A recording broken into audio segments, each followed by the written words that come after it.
കോടികൾ ചെലവഴിച്ച് നിയമസഭയിൽ ആഡംബര ഡൈനിങ് ഹാൾ ഒരുങ്ങുന്നു. 7.5 കോടി രൂപ ചെലവഴിച്ചാണ് നിയമസഭാ മന്ദിരത്തിന്റെ സെല്ലാറിലെ ഡൈനിങ് ഹാള് നവീകരിക്കുന്നത്. ഇറ്റാലിയൻ മാർബിൾ ഫ്ലോറിംഗും വില കൂടിയ കർട്ടനുകളും അത്യാധുനിക ശബ്ദ സംവിധാനവും ഉൾപ്പെടെ സജ്ജീകരിച്ചാണ് ഹാൾ ഒരുങ്ങുന്നത്. കൂടുതൽ വിവരങ്ങളുമായി പ്രജിത്ത് മോഹനനുണ്ട്. പ്രജിത്ത്, വളരെ ഗംഭീരമായ ഒരു ഹാളാണ് ധൂർത്താണെങ്കിലും ഒരുങ്ങുന്നത്.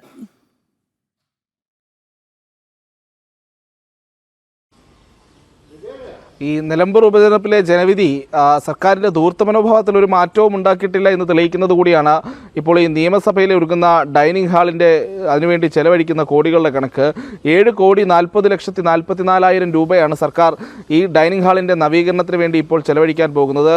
നേരത്തെ സ്പീക്കർ പി ശ്രീരാമകൃഷ്ണൻ്റെ കാലത്ത് ഒന്നാം പിണറായി സർക്കാരിൻ്റെ സമയത്ത് ഈ ഹാൾ നവീകരിച്ചിരുന്നു. അതിനുശേഷമാണ് ഇപ്പോൾ വീണ്ടും രണ്ടാം പിണറായി സർക്കാരിൻ്റെ കാലത്തും ഈ ഹാൾ നവീകരിക്കാൻ ഒരുങ്ങുന്നത് എന്നുള്ളതാണ്.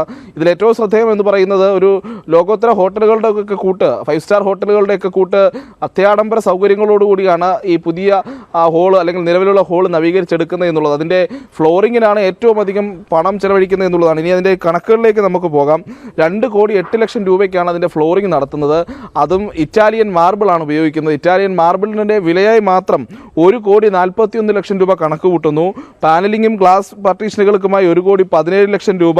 അതോടൊപ്പം 21 ലക്ഷം രൂപയുടെ ആഡംബര കർട്ടനുകളാണ് ജനാലകളിലൊക്കെ വിരിക്കുന്നത്. അതോടൊപ്പം മെക്കാനിക്കൽ ജോലികൾക്ക് 1,51,00,000, ഇലക്ട്രിക്കൽ ജോലികൾക്ക് 1,10,00,000 എന്നിങ്ങനെ പോകുന്നുണ്ട് പുതിയ കണക്കുകൾ. ഇതിനൊപ്പം തന്നെയാണ് ഒരു 10 ലക്ഷം രൂപയുടെ ഏറ്റവും ആധുനികമായിട്ടുള്ള ശബ്ദ സംവിധാനവും ഈ രജത ജൂബിലി ആഘോഷത്തിൻ്റെ ഭാഗമായിട്ട് ഇപ്പോൾ നവീകരിക്കപ്പെടുന്ന ഈ പുതിയ ഡൈനിങ് ഹാൾ ഉണ്ടാവും. നിയമസഭയുടെ സെല്ലാറിലാണ് ഈ ഡൈനിങ് ഹാൾ ഉള്ളത്. നേരത്തെ അവിടെ പല പരിപാടികൾക്കുമൊക്കെ നമ്മളുമൊക്കെ പങ്കെടുത്തിട്ടുള്ളതാണ്.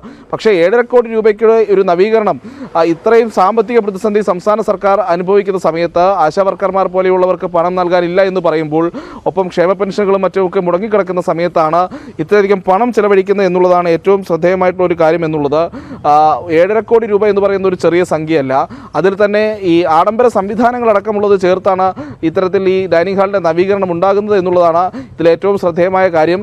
അതിനെ വിമർശിക്കുന്നതല്ല, പക്ഷേ കമ്മ്യൂണിസ്റ്റ് സർക്കാരാണ്. അവർ പലപ്പോഴും പലതും പറയുന്നതുമൊക്കെ പാവങ്ങൾക്കൊപ്പമാണ്, പാവങ്ങൾക്ക് വേണ്ടിയാണ്, ലളിതമായിട്ടുള്ള നടപടികളിലൂടെ കാര്യങ്ങൾ മുന്നോട്ട് പോകണം എന്നുള്ളതാണ്. പക്ഷേ ഫലത്തിൽ വരുമ്പോൾ സർക്കാരിൻ്റെ കഴിഞ്ഞ കുറേ കാലമായിട്ടുള്ള ധൂർത്തുകളുടെ കൂട്ടത്തിൽ ഒരു പുതിയ ധൂർത്ത് കൂടി നടക്കുന്നു എന്ന് വേണമെങ്കിൽ നമുക്ക് പറഞ്ഞു വെക്കാം. കഴിഞ്ഞ ദിവസവും മുഖ്യമന്ത്രിയുടെ ഹെലികോപ്റ്ററുമായി ബന്ധപ്പെട്ട വാർത്തകളൊക്കെ നമ്മൾ നൽകിയതാണ്. ദിവസങ്ങളായി ഇത്തരത്തിൽ സർക്കാരിൻ്റെ വാർഷികാഘോഷങ്ങളുമായി ബന്ധപ്പെട്ടുള്ള ധൂർത്തുകളെ പറ്റിയുള്ള വാർത്തകൾ നൽകിയതാണ്. അതിന് പിന്നാലെയാണ് ഇപ്പോൾ നിയമസഭയിലെ ഡൈനിങ് ഹാൾ നവീകരിക്കാൻ 7.5 കോടി രൂപ സർക്കാർ ചെലവാക്കുന്നു എന്നുള്ള വാർത്തയും നമ്മൾ പുറത്തുവിടുന്നത്. പ്രജിത്ത്, അവർ അവകാശപ്പെടുന്നത് പോലെയാണെങ്കിൽ പാവങ്ങളുടെ സർക്കാരിന് കോടികൾ വിട്ടൊരു കളിയില്ല.